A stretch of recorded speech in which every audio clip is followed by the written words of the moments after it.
So I give you Loose Lace, the only sneaker-specific social media. Now, to give you some background on who sneakerheads are, they are people who collect, trade, and admire sneakers as a hobby and a lifestyle.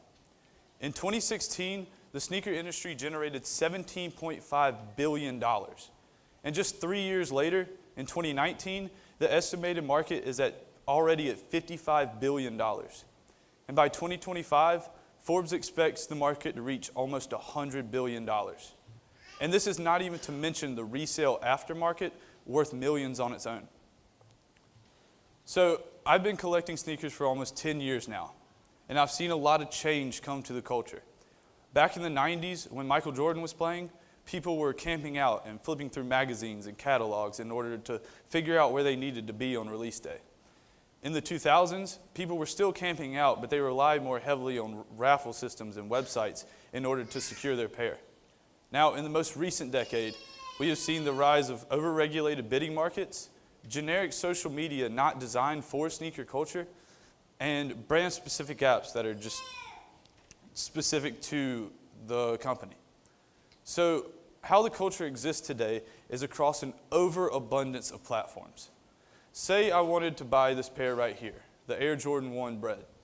First, I might go to YouTube to look at on-feet videos and reviews of the product, and then to Instagram to look at photos from people who own them, and then to StockX to check the value of a new pair, and then to Facebook to join a sneaker group, and then to GOAT to buy a used pair, and then to Twitter to talk to other sneakerheads, and then I might go back to YouTube, and back to StockX, and back to Facebook, and back to GOAT, and it just becomes this huge confusing mess of way too many apps.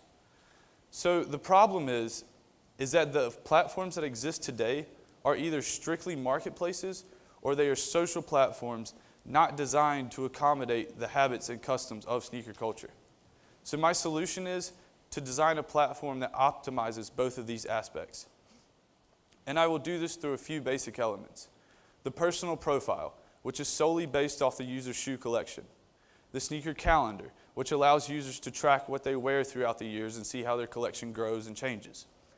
A social feed, which I'm calling the tongue, which allows users to interact with other sneakerheads. And the people's market, which is more user-oriented and more user-friendly.